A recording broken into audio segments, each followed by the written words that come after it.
fears, people's, populism and so on and so forth. So we should discuss those things. There's a context to it.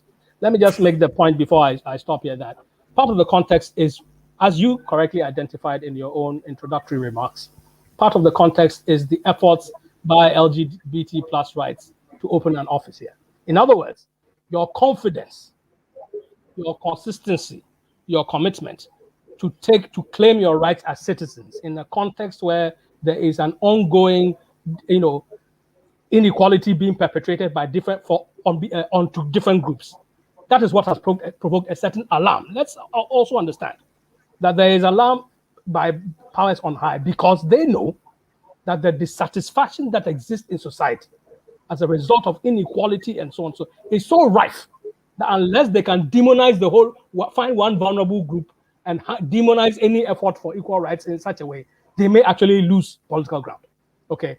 So in the same way that you're being persecuted, let's also understand that persecution, yes, is coming from powerful interests, but it is provoked by the essence of their own, if you like, wrongdoing, so to speak. And they're panicked that they will lose control of the circumstances.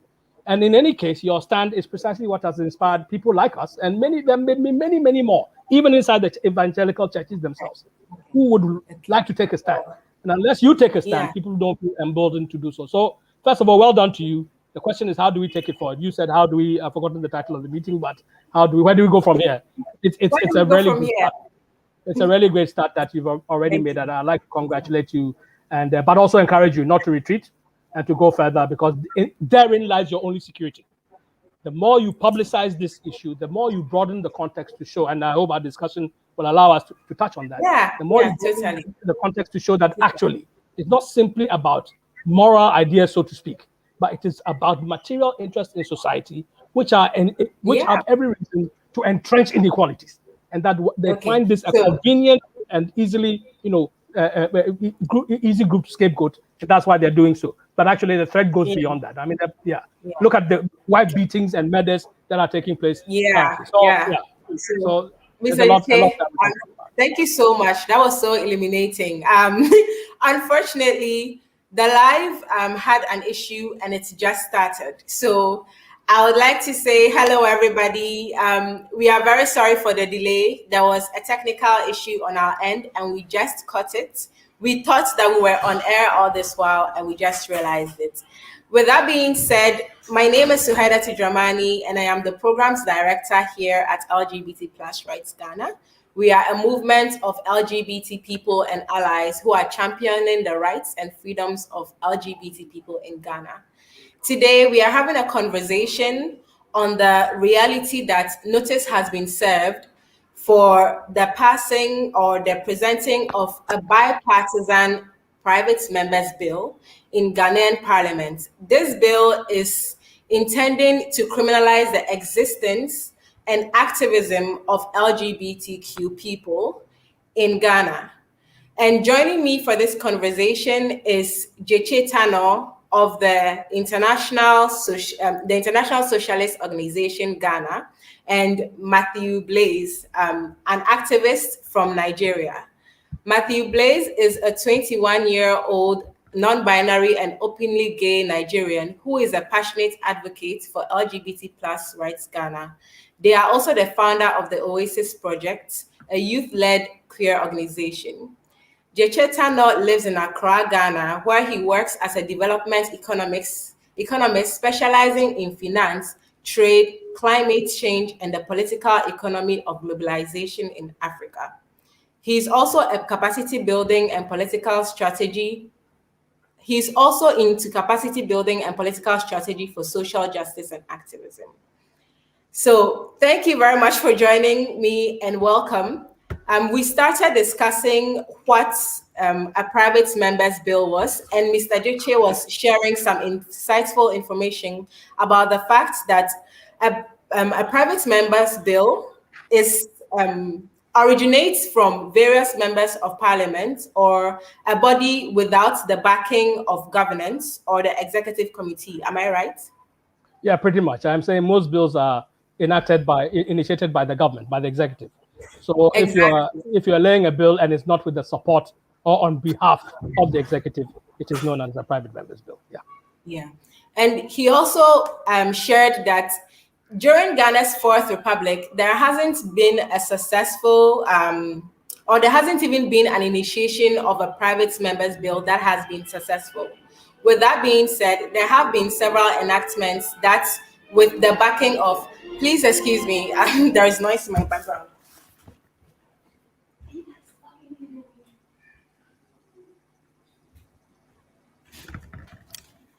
Sorry about that.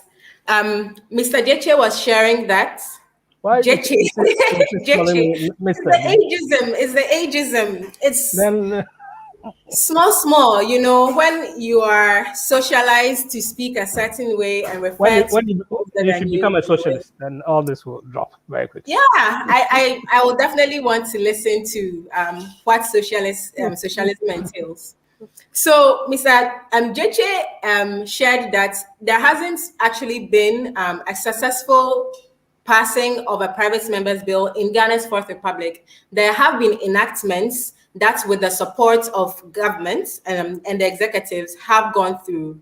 And he made mention that currently the bipartisan bill, which is the first of its kind in Ghana, the fact that the two major political parties have representatives on this anti-LGBT bill is threatening, but also the notice they are giving is more to gather support within government and through their various allies, such as religious leaders, so that they can come together strongly and enforce this law. Already, the Speaker of Parliament has indicated his stance against the existence of LGBT people.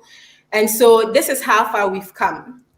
And so I'm going to move on to Matthew, who lives in Nigeria and works as an activist as well as a student. And I can't imagine how life is like for them in Nigeria, especially because aside all the common things that Ghana and Nigeria have, including the jollof and the love for football, we also share homophobia. And in 2014, Nigeria was able to pass the Same-Sex Prohibition Act into law. And this law basically criminalizes the existence of LGBT people, such that if you are found coexisting or supporting LGBT people in any way, you are going to spend 10 years in prison. So Matthew, can you hear me? Hello, Yes, Matthew. I can hear you. I can hear you. Yeah, so thank you so much for joining us today. And I want to know, how is life like for you as a queer activist living in a country that has such an explicit law criminalizing your existence? Thank you so much. So that too. Did I get that? Perfectly. Okay. And JJ, thank you for that insightful introduction to this whole matter. It was really helpful, and I can really resonate with the strength in your voice. And I felt like you were saying, "Oh no, these guys are coming to do the bad thing again. Oh no." So for me as a queer person in Nigeria, can you hear me? Yes. Or can you hear me? Mm-hmm. Okay, sure. So for me as a queer person in Nigeria, before the existence of the SSMPA, we had other laws that were in place. We had like six laws that were in place that prohibit queer people, but they weren't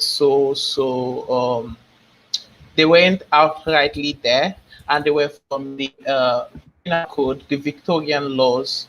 So these laws were used to penalize queer people, but they weren't so powerful like the SSMPA. So before the SSMPA, I think I was just struggling with myself. I was still trying to discover myself. So I did not even know how queer people at that point were receiving it. were receiving it. I was with internalized homophobia, so it was like that was even out of the discussion for me. But I remember the day the bill was passed and how excited Nigerians were. I remember Googling on my phone and seeing that the law has been passed, and the reaction from people was like it was Christmas. There was a celebration, Wow. and at that point, I was still looking for myself, so it wasn't. It did not occur to me that something was really happening. But then a part of me died. Really, a part of me died. A part of me that was trying to discover themselves died, and that law.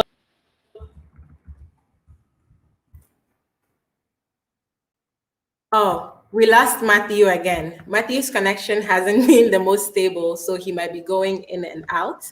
Yeah, sorry about that. Yeah, so I guess we'll move on.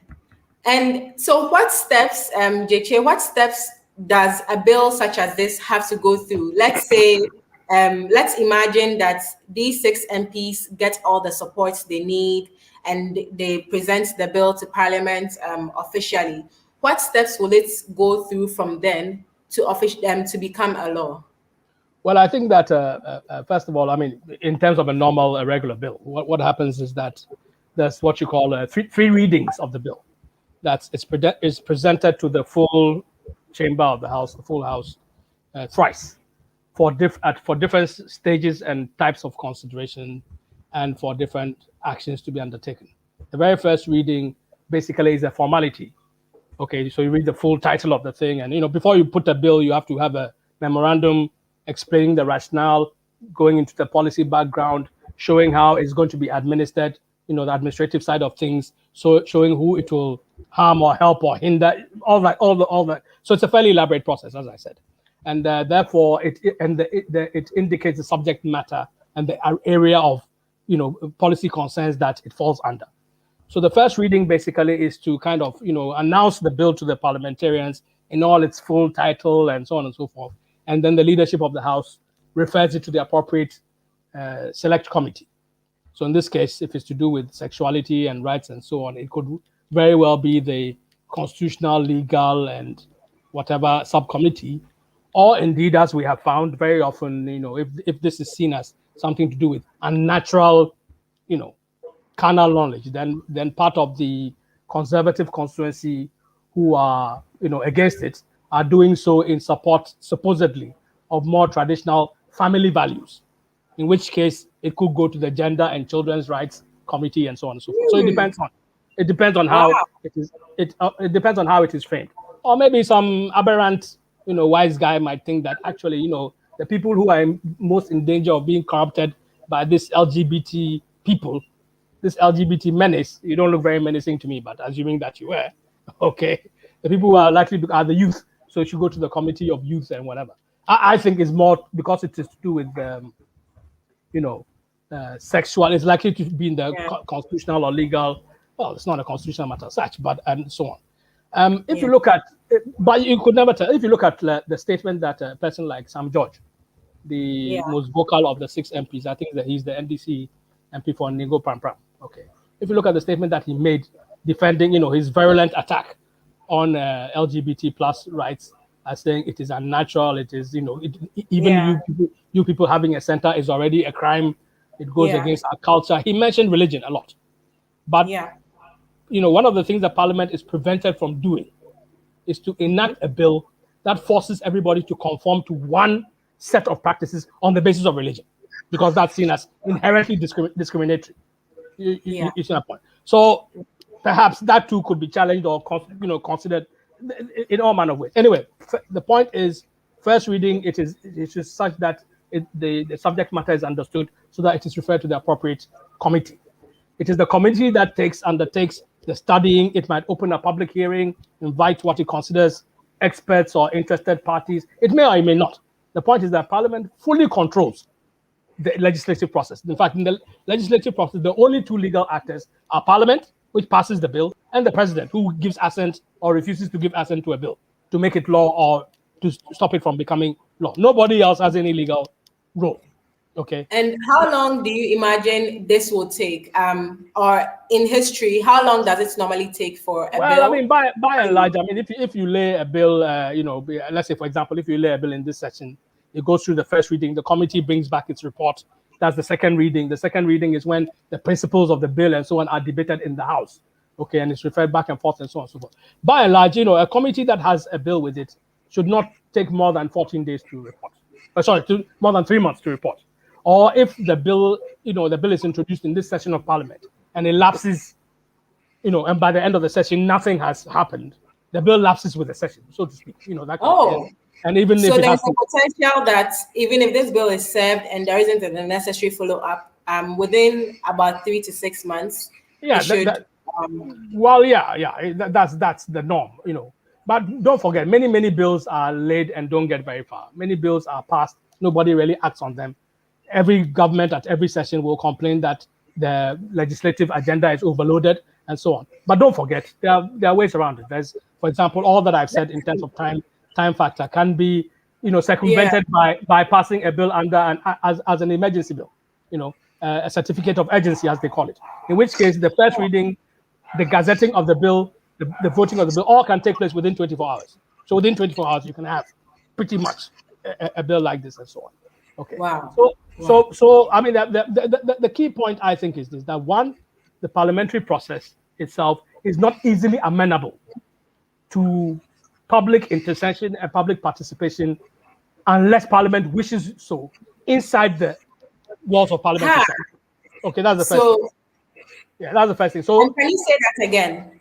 I said in terms of the process within Parliament itself, within the parliamentary chamber, within the committee process, and so on. It is not easily amenable, it's not easily open to external participation and intervention unless the committees who are handling it and the key actors behind the bill are interested or feel compelled or feel it's important and unavoidable or to bring in those parties.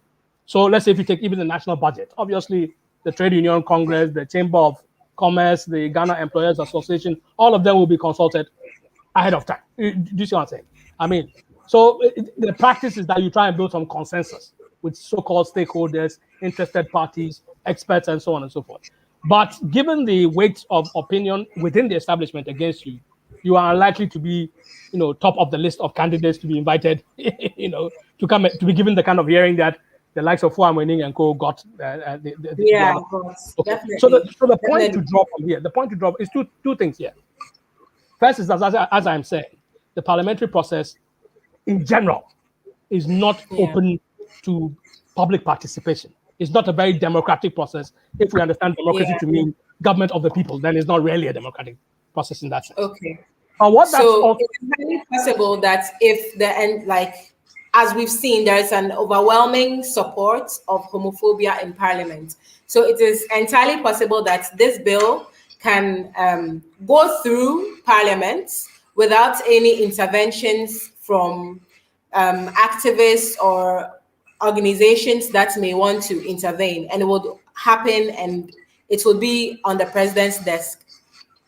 That's theoretically possible, but I think it's practically unlikely. The reason is this: there is already a storm around the issue. A storm implies that no matter how much of a consensus you assume, there are clearly people who are dissenting from that consensus. They consider it obnoxious, they consider it oppressive, and that there seems to be enough right and righteousness on the side of those resisting that oppression, enough to require them to keep calling up even more and more of their overwhelmingly powerful forces to come into being. Okay. Your simple act of setting up an office triggered this. Now, if they were so clearly the consensus, they want to assume it. I'm not 100% sure it exists, or even if it exists, it may be more fragile and more tenuous than it appears, because stronger public debate may shed a lot more light on the question, and a lot of people may have second thoughts, for example. Okay. And not stronger public debate, and that's why it's important to understand two things about the process. The point I was going to make: number one, as I said, the process is not too amenable to public participation. But that's not entirely a loss, because what that tells you, and even the whole process I described from the beginning, which is to say that most bills are brought by the executive, and the members of Parliament on their own don't feel particularly capable or feel that they have the adequate resources or the institutional backing on the institutional means to put forward their own bills. That tells you the power in our society does not lie in Parliament. Okay. That's Which then means that there are other centers of power. If there are other centers of power, it may well be that power on the streets, in the media, among the youth, and so on, among gender activists. That may be where the mobilization of power will show that this consensus is not as monolithic as the powers that be would like us to believe, that actually there can be alternative ways of looking at this question. And so it will open up the space, which even a parliament, some people can decide that, look, it's in our best interest to bring on board some stakeholders and have some kind of public hearing of some sort, however manipulated and so on. Your real recourse in terms of power and access to hearing. That's really good. That's really good and illuminating. So Matthew has joined us, but he's here on WhatsApp because his signal isn't the best. Matthew, I was asking you how your experiences as a queer person living in Nigeria under such a law that prohibits your existence or even like advocacy for your existence. How is it like living in such a place? So for me, it's constantly me living in fear. It's constantly living in fear because what that law did was to empower a lot of citizens. Even when you don't see government bodies perpetrating this homophobia, you still see individuals perpetrating them because it has empowered them to do so. You know, with that power in the hands of people, they can do whatever they want to do and get away with it. You can't report any violation of human rights because there's a law out here that criminalizes you. So in Nigeria, most of the human rights violation pertaining to queer people as being from non-state actors, as being from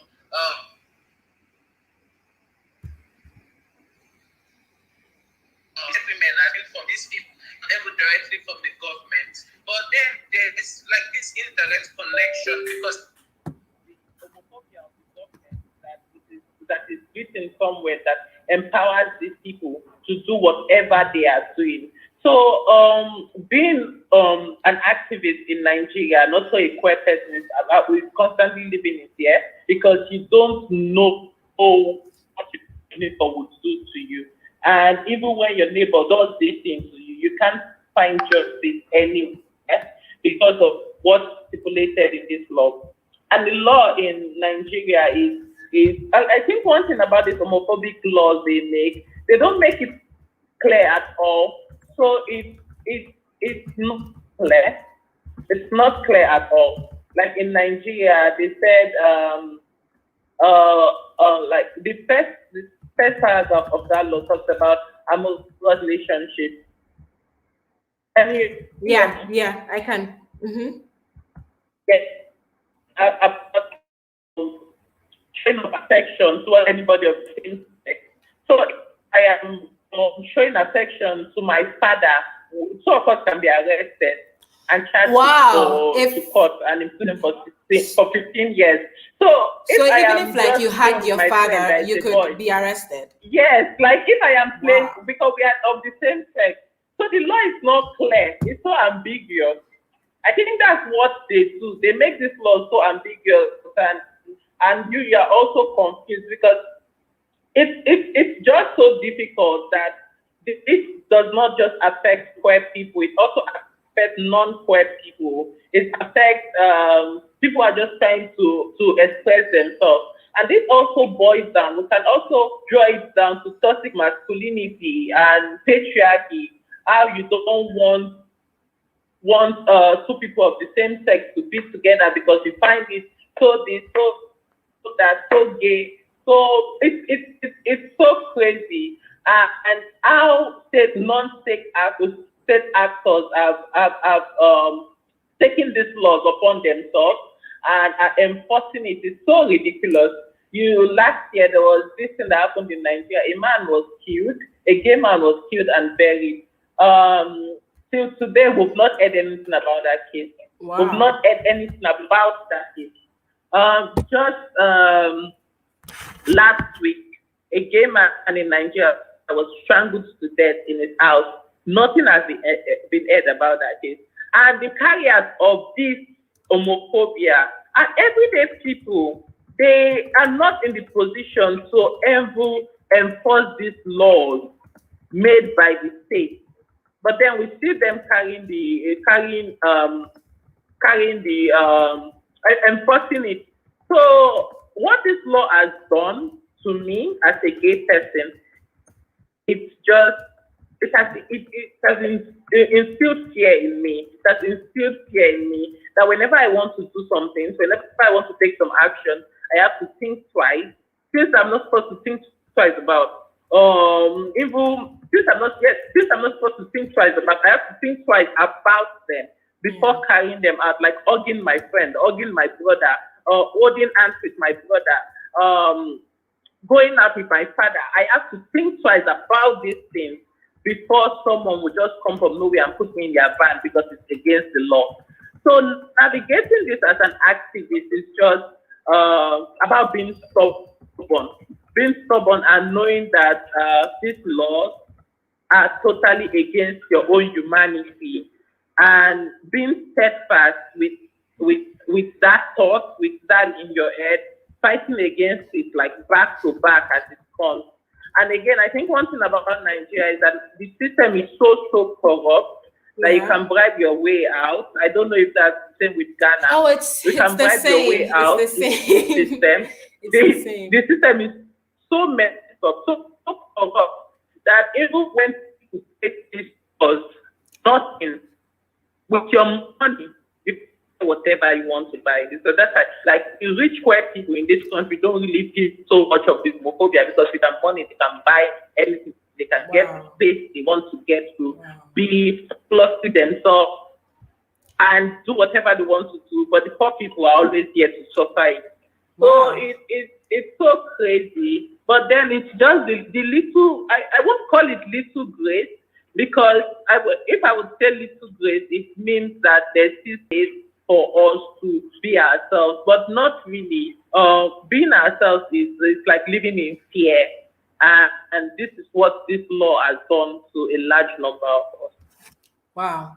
That's it sounds like the usual homophobia, except like in double dose or triple dose. And it's incredibly fearful to know that this law exists, and it's even more vague or confusing. Yes, it's giving more people power, like do whatever they want to do. We don't care. We don't care about them. It's like we are removed from other people, as if gay people are not human. Oh, they are animals. Do whatever you want to do with them. We don't give a fuck about them. So that's the case that gay people are lesser human, and they just put us below everything they do, and we are just the bottom barrel. I was reading a report about this from the Human Rights Watch, and it was saying that since as of 2018, there hadn't been any official arrests based on this law, but there has been a lot of unrest. Violence against LGBT people in Nigeria has increased, and many people take advantage of this law. I mean, these laws were, when the SSMTA was in passed, it wasn't as much as this. But when the law was passed and it was so publicized, I mean, I was still discovering myself when I knew that people were celebrating this law. They came together, bought beer, bought meat, and they were having fun because of this homophobic law.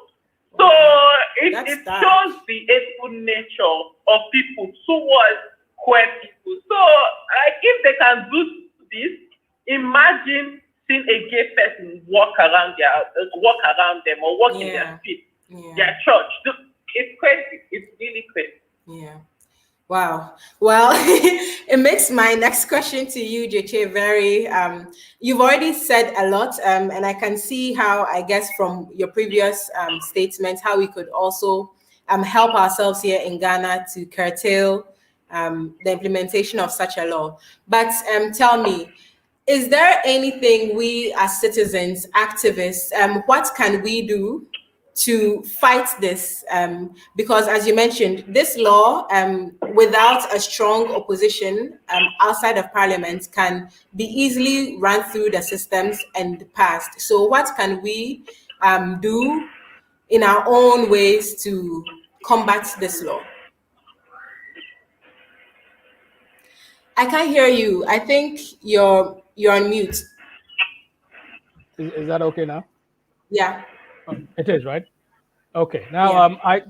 obviously, I mean, what we have to consider is that, like the case that we mentioned, where the establishment, which is the religious leadership, the political leadership, and the so-called traditional authority leadership, customary leadership like chiefs and so on and so forth, coalescing, okay, to weigh in on this and press down on an oppressed and marginalized group. Okay, what we understand is that they have it is a relationship of power. Okay, they have that power, and the thing is to counterbalance the power. You have to change the balance, and the balance comes in the form of the relative weight and acceptance of certain ideas. It comes in the form of the relative availability of people who are organized to act on behalf of an issue. So if you're not organized, then obviously that gives you a fundamental structural weakness to start with. Okay, you can't even pull together. Say that once again. If let's say if LGBT stakeholders and allies are not organized, it is a great weakness. It is a great weakness because if you can't pull even like-minded people together to act in concert, to act as one, then then you're on a losing scale. Everybody will have to find an individual solution to what is against the full weight of the most powerful social and political forces. It's a non-starter. Okay, so you have to have an interest and an understanding in changing the balance, which means the balance expresses itself in the weight and degrees to which certain ideas are accepted, contested, or challenged. Okay. So your line is breaking a little. Is it? Is there anything I can do about it, or maybe it's an act of God? Maybe those religious leaders are more powerful than we thought. Can you hear me? No, not here. Can you hear me? No? Yeah, it's a little better. And maybe if you turn off your video, it will enhance the audio. It might. Let me do that. Okay. Let's hope it gets better. Is it? Yeah, it's better. Fantastic. Yeah. Okay. Now, as I was saying, I'm saying that politics is always a matter of the balance of different forces. And that balance expresses itself in a variety of ways that mutually reinforce each other. One way is the weight of certain ideas, the degree to which certain ideas go uncontested. They are not challenged. There's no countervailing ideas or alternative ideas being put out there.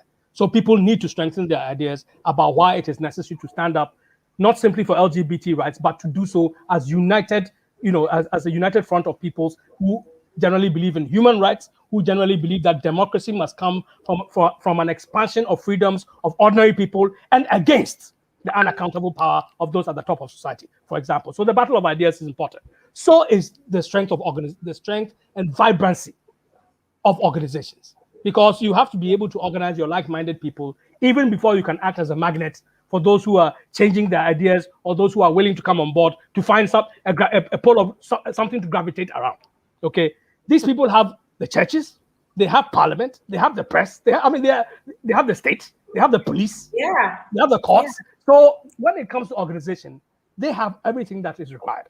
Now, your job then is to provide an organizational pool for what ought to counter those people.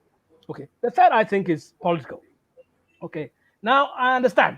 When I was listening to Matthew, the pain and the anguish of the condition of being pressed into, pressed underground, pressed into a ghetto, pressed out of sight by all this, what he described, all this outpouring of hate. I'm sure it can be overwhelming.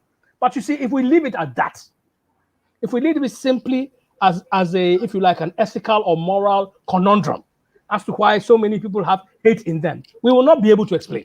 it will simply have to ascribe it to human nature or imponderables such as ignorance. Why people are ignorant or are made ignorant or can come out of ignorance is never explained. I think it's beyond that. You see, one of the things we have to try and appreciate is the historical context, because the historical context allows us to see that it is not simply ideas that are at play, but real material interests about profit, about power, and so on and so forth. Let me try and explain very briefly what I mean.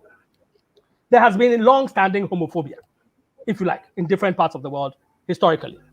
Historically, we can understand it from the point of view of societies which were growing, let's say, as agriculture. No, let me leave that long history. Let me go look at a more recent history. From the 1980s, 1990s onwards, you had what is known as the rise of the new right. Okay? The new right-wing forces, like with neoliberalism and so on and so forth. Their idea was this, that a lot of people feel too entitled. Workers have too many rights, union rights, and so on and so forth. Students go to university, students go to school, they don't even pay for it. We give them, subsidies to go to school, then they start demanding rights and so on and so forth. So that all this sense of entitlement was why the economy is not efficient. It is why people don't know their place and so on and so forth. And that there's a certain permissiveness, and that permissiveness brings about moral degeneration, and the collapse of our economies, the collapse of our societies is due to that moral degeneration. You don't want to pay for public services. You want it free. Instead of allowing us to privatize it. So there is an onslaught on people's entitlements, just so that one group of people can claim more and more of the benefits of the profits of those socially put together, processes of production of services and goods and so on and so forth. But to be able to do so, when people have a previous sense of certain rights, you have to push them back. And to do so, you have to start blaming them in terms of, it is your individual fault, your individual responsibility, and so on and so forth. So, JK. Yeah, we run out of time, have we? Yeah. So, okay. Can I have 2 minutes to round up? Yeah, I wanted to come back to you with some Oh, sorry, go on. More questions. But in summary, you're saying the best practices we can adopt right now is to become a united front, present our case as clearly without. No, you are making it a bit too abstract. I'm saying this is a political fight about the balance of power. So you need to sharpen your ideas to take on, contest, undermine the right-wing ideas, homophobic ideas. It's a battle. So if we say, let's just say, I think clearly, but how do we do that? What are the practical things?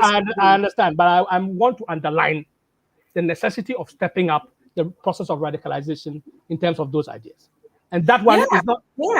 Yeah. Secondly, that cannot happen as individuals. It is best to do so by stepping up your organizational capacity. It is on the basis, if you are organized, your ability to track other organizations and like-minded people is stronger. That is when you build unity. Unity is with you and others. Okay. So let me get back to you. I want to ask Matthew another question. So Matthew, how do you do your work as an activist? I'm living in Nigeria currently, where activism for LGBT rights is criminalized essentially. How do you go about doing your work, you and other activists? How do you stay safe? How do you still get word out, create community and all of that with the existence of this law that everybody in Nigeria is using against LGBT people? I think because the law is deeply rooted in progression and dehumanization. So it's a kind of space for us to be very angered about it, to flare up about it. So I think again with the structure of Nigeria, with how corrupt the system is and how people tend to ignore, how people tend to, especially our leaders, how they tend to ignore him, it kind of gives us the opportunity to do whatever we want to do whatever we want to do. Because there are many places in the law that could be used to penalize or activists. But the state is that is functional, yes. yes, I would use that word, dysfunctional, and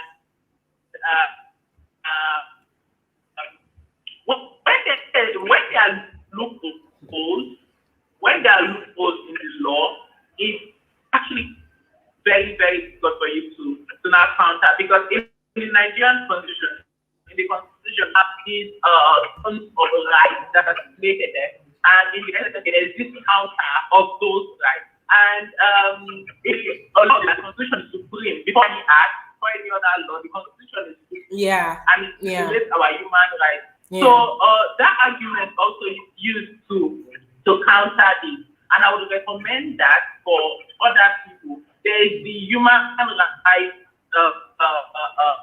There's on the first document of any law, you have human rights acclamation there. Yeah. So this will take your right. Okay. And they are for you. They are. I was like, what's the one? I want to see one. The fundamental human rights. They are inseparable from you. Yeah. And it's very, very important that yes, fundamental human rights. So there's no Okay. So activists in Nigeria have been using this to counter the government. Okay. Can you hear me? Yes. So activists have been yes, I can hear you. And you are saying that because I wanted to fundamental human rights to counter the government, and it was helpful when 59 men were arrested in 2017, and they were charged for no reason on the basis of initiation into homosexuality. So that was the charge. But then they used the fundamental. So I think that is very, very helpful in when it comes to navigating the law. But then again, the system in Nigeria is so corrupt. Yeah. And I don't know about that. The system is so corrupt that the case was just struck off. It was just struck off, nothing more. Okay. And they could call the guys to call anytime they want to. So it's just crazy. But then, what the fuck is wrong with my network? It's fine. But then again, I wanted to add while you. Hello, Matthew. Could you also, while you say this, to sum up, could you also give us what advice would you give to Ghana right now, as we have such a situation, like the potential of such a situation in the clouds? What kind of advice would you give to activists here? Any advice for us? Like for me, I don't know how to advise. Especially because in this case, you see that the oppressor and you as a person, you can't really do too much. You can't do like a lot of people on the other side. You can't. So I think we just have to be hopeful.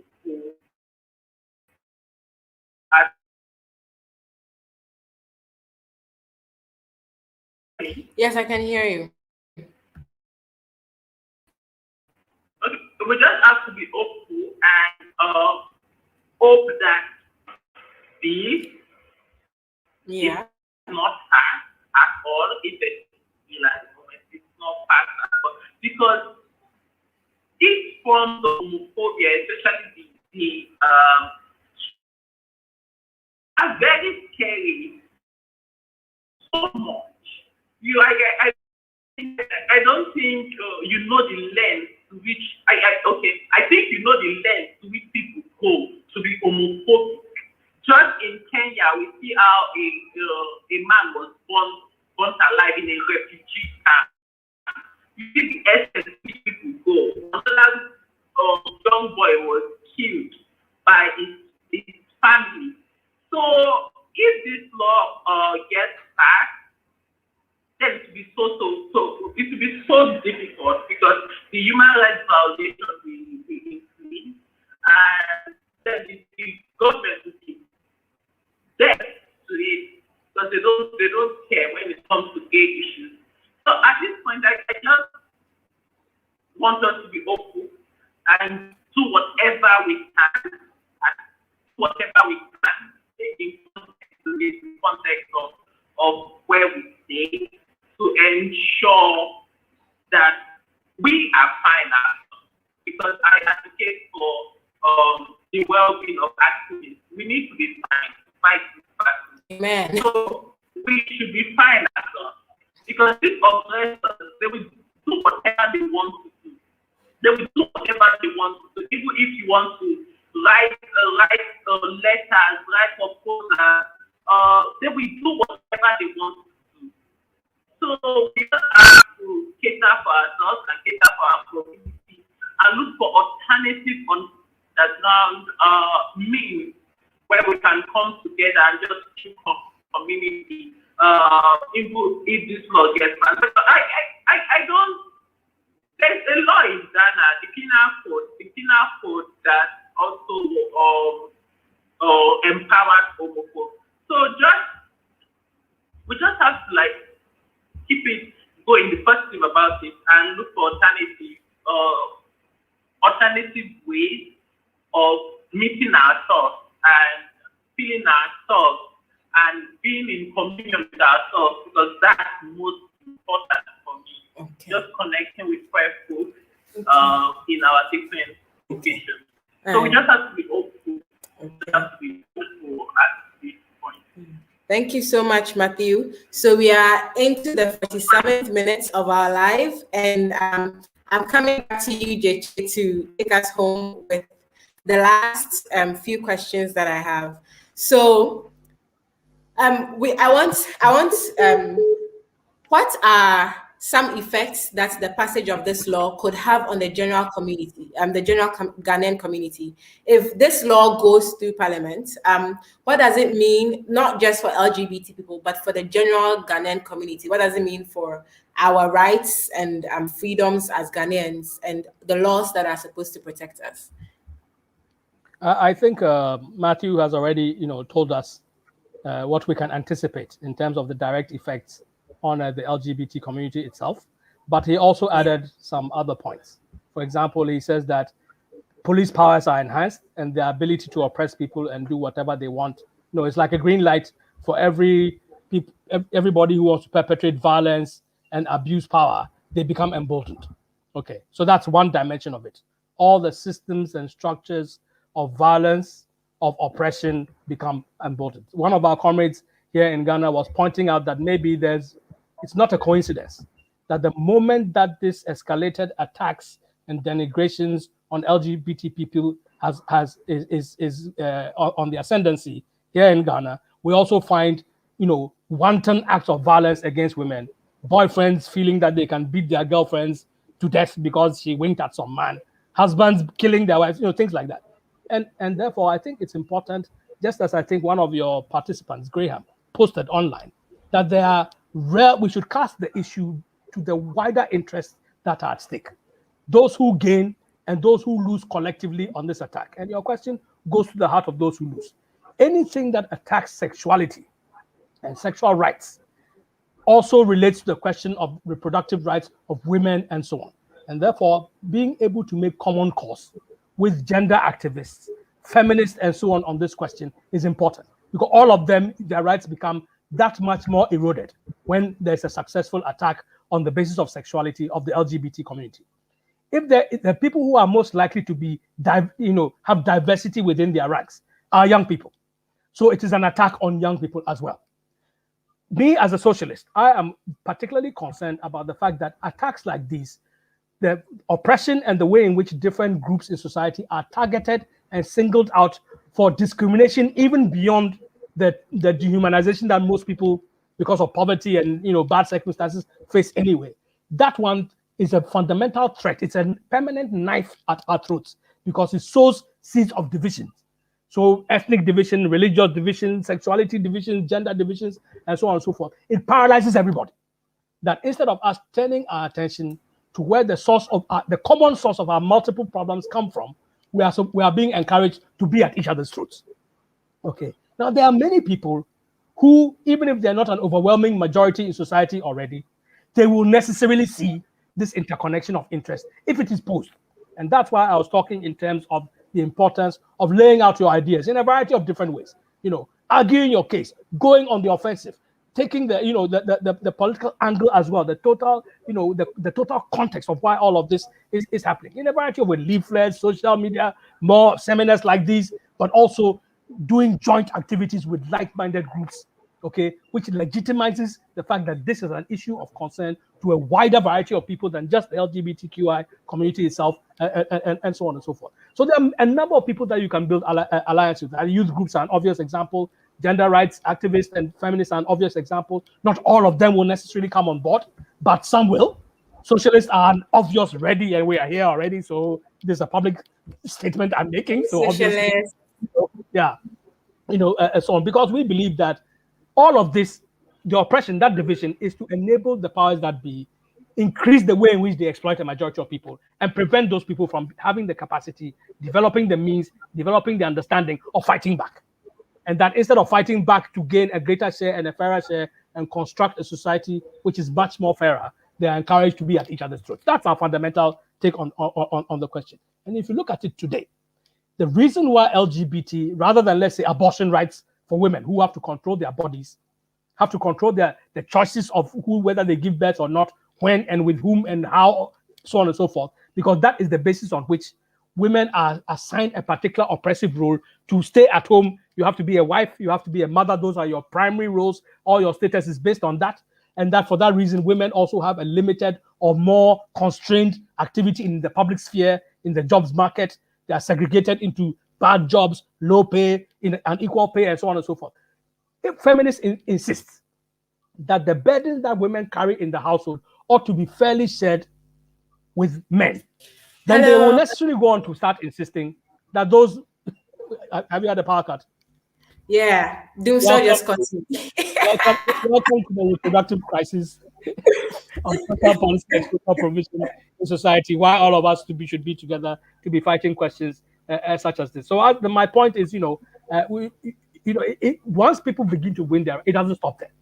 There's nothing preventing feminists from making a micro demand inside their household that men should share an equal burden of domestic care and domestic work, from going on to say, actually, society should provide a lot of the social resources and undertake the social investments that ensure that healthcare, caring for people who are ill, creches for children, and so on, canteens for workers are all available, so that we can be free to go out and be full participants in the job market, in the world of arts, in the sports, in the fields of sciences, in the realm of politics, and so on and so forth. So feminists will go from being simply women's equality to demanding women's liberation from the household, and overturning society to match the aspirations and to be able to fulfill those aspirations. For that reason, anyone concerned with the second-class status of any group of people on the basis of sex and sexuality, that's your natural ally to look to, okay? And that you must have hard and clear arguments, honest and principled arguments, because a lot of feminists will say, yeah, well, we are fighting for women's, what are male homosexuals got to do with that? Or, if we attach ourselves to you, the access that we have to the Speaker of Parliament or the President or the Minister of Gender may be compromised. Now, if you don't have a sharp, clear argument as to, please, if you do that, you are undermining your own cause. Okay?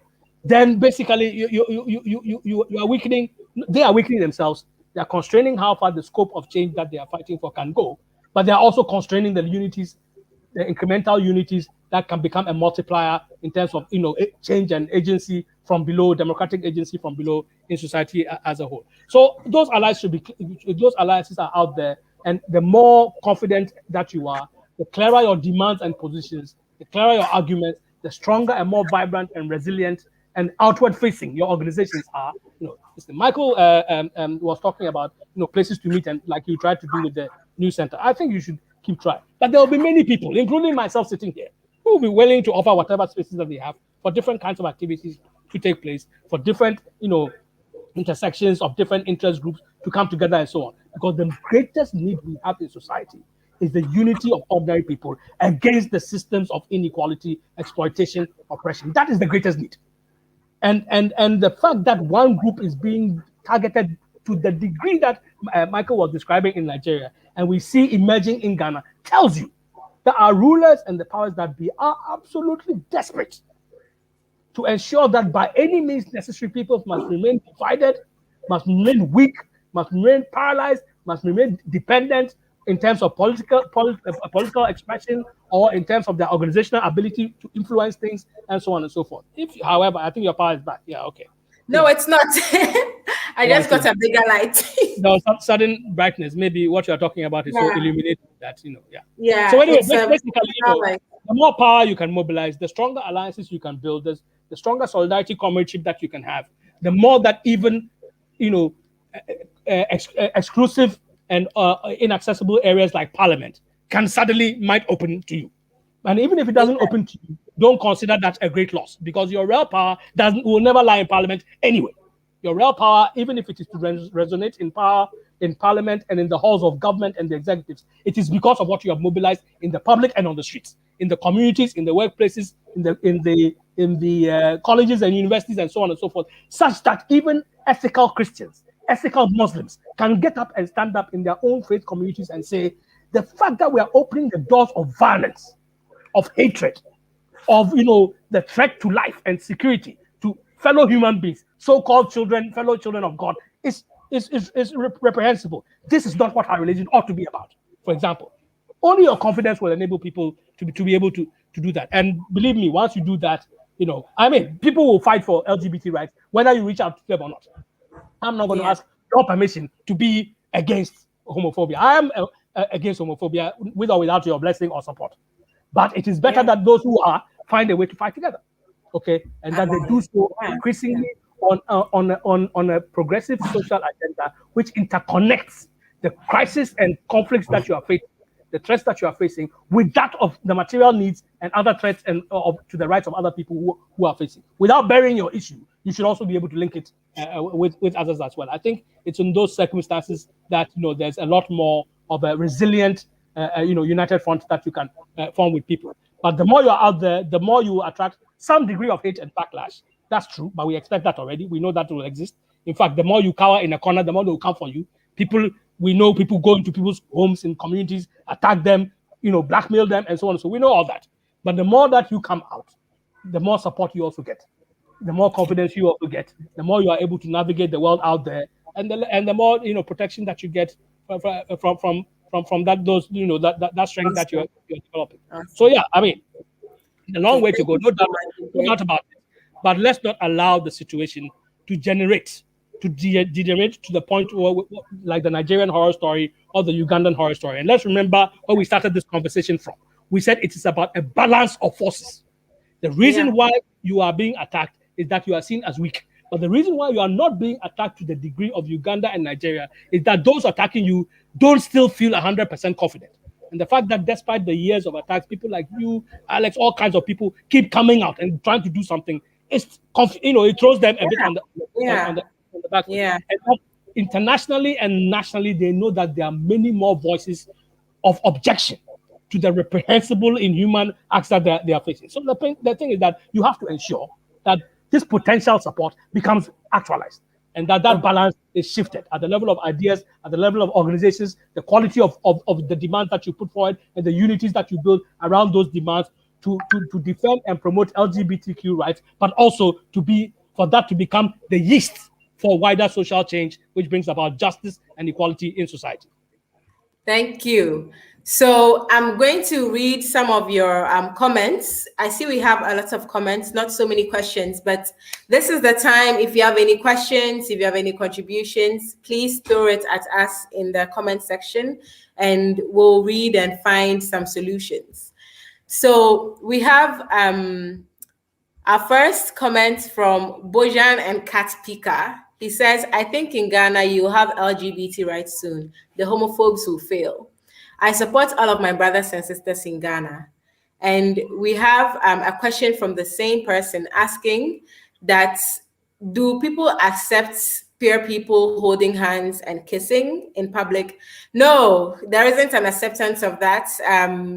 Trying to show any kind of romantic affection as a same-sex couple or in a same-sex setting is really frowned upon, and there are consequences to that. Sophie Greenfield is asking, is social media considered as dangerous as it could be powerful for activists?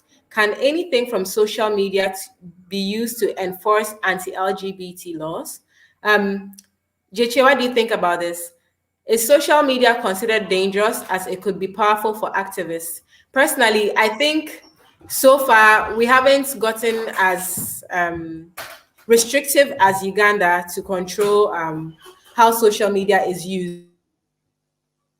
Yeah, I think you're perfectly right. And it depends again on the balance. Okay, as I'm talking about the balance of forces. You guys have a vibrant social media presence. I think you should consolidate it and complement it with other types of presence. But even on the social media, this is the time I think that you can use to not simply be on the defensive and defend your position, but to go on the front. Hello? Yeah, I can hear you. Yeah, I'm saying, you can go on the front foot a little. So, for example, take this bill that we are concerned might emerge. Should we really wait till it emerges? If we have a tool, social media tools, why don't we start a massive signature campaign and make sure that it's not signatures simply of individuals, but also of recognized organizations who are located or coming from those constituencies that we are targeting as strong allies and those that we want to build a united front with. So different sections of layers of workers groups, workers' rights groups, student groups, youth groups, feminist groups, eco-socialists, environmentalists, and so on and so forth. Every moment where there is a big sense of political gathering or political focus or concern of people who want a better world, you should be there and be part of it, and also be pushing your issues as part of the issue that is being there. So climate change, let's say the COP conference is the conference, the global process is gearing up to it, and so on and so forth. There is every reason, and in many countries in the world, actually, the LGBT plus community are in the forefront of fighting for climate change. For example, for fighting against climate change and fighting for a democratic solution, to these ecological disasters that are staring us in the face. Likewise, everything that the campuses are about to open in June, when they start the first week of June, Freshers Fair. Will you be there? Please be there. If you are afraid to be there because there's only 10 of you, call on the socialists, call on the student. That's great. That's great. Student activists. Make sure that instead of 10, calling on you. Make sure that instead of 10, yeah. But I'm saying let's do things with this. To go back to the social media question. Yeah. You've shown a vibrant and creative and intelligent use of that presence. And as you say, so far, the door hasn't been shut. Whether the door will be shut to you or to become a vehicle for haters and so on and so forth, all depends on who is controlling the narrative. If your ideas are gaining popularity, the likelihood that you get more space and that your presence on social media will grow is assured. If you are in the retreat, the likelihood that you'll be pushed into further retreat is also assured. So again, social media is no different in its character in terms of the balance of who gets to have a say on it, and how far that goes as any other medium or any other thing. So I would say, don't wait. Since you already have a dynamic presence on social media, let's step it up. And I guess in the same way we utilize social media can also be used by homophobic people. Of course.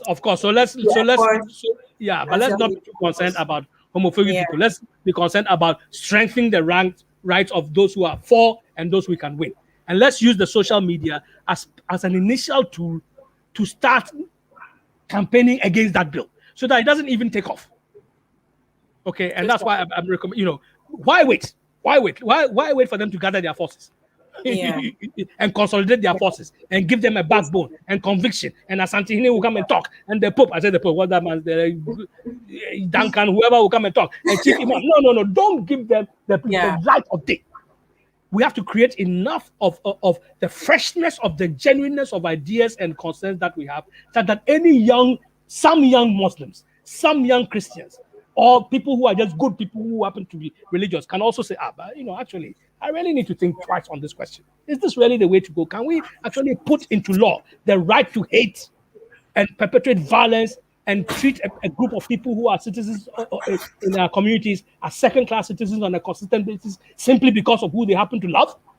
Is this really the way that the society that we want to build? So please, there's a lot that we can do, but I'm saying let's also understand that politics is also the art of the moment and so on. And I think at this point in time, we should actually begin to go on the offensive a bit.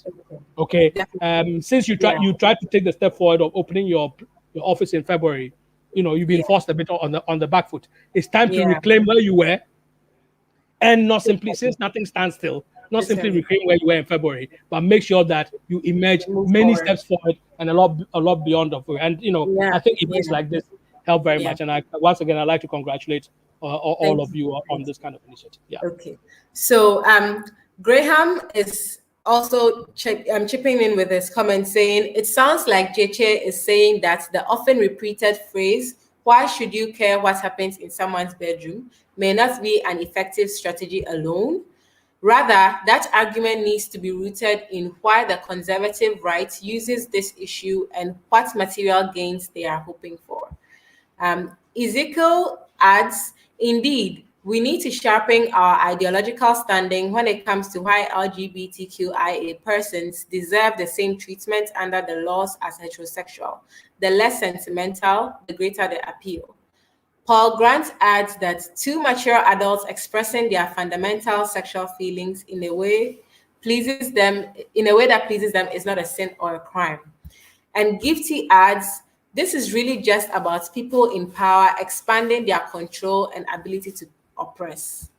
Gottfried says, Dumso is what the government should focus on. And Oredua has some good news for us. She says, just coming from a queer feminist webinar, the solidarity building is underway. And Paul Grant says, the light is off now in Ho-Oh. This is what they should be more concerned at, rather than discriminating against someone's true sexual feelings. Thank you guys so much for joining us. Thank you for your insightful comments, for your questions, and all your contributions. It's been a very great conversation. Thank you so much, Jeche. Matthew couldn't stay on because his network wasn't good, so he signed off after his last question. But Matthew, if you're watching this, thank you so much. You guys have been amazing. And as Jeche has been charging us to do, it's not going to end with just this webinar. Tune in live, stay on our social media pages. There is a lot of work to be done, and we are hoping that all of us together will join hands in order to fight this bill and also go on the offensive. And we are also exceptionally thankful to the International Socialist Organization, Ghana, for coming to us and choosing to side with us. It's not been easy having people from political areas join their cause to ours. We've had a lot of support from feminists. We've had a lot of support from women and other institutions who are sympathetic to our cause, but to have a whole major political ideologies organization join us in this is really great, and we are very grateful. Alita continua. So thank you guys, and see you again for another charged conversation. Goodbye.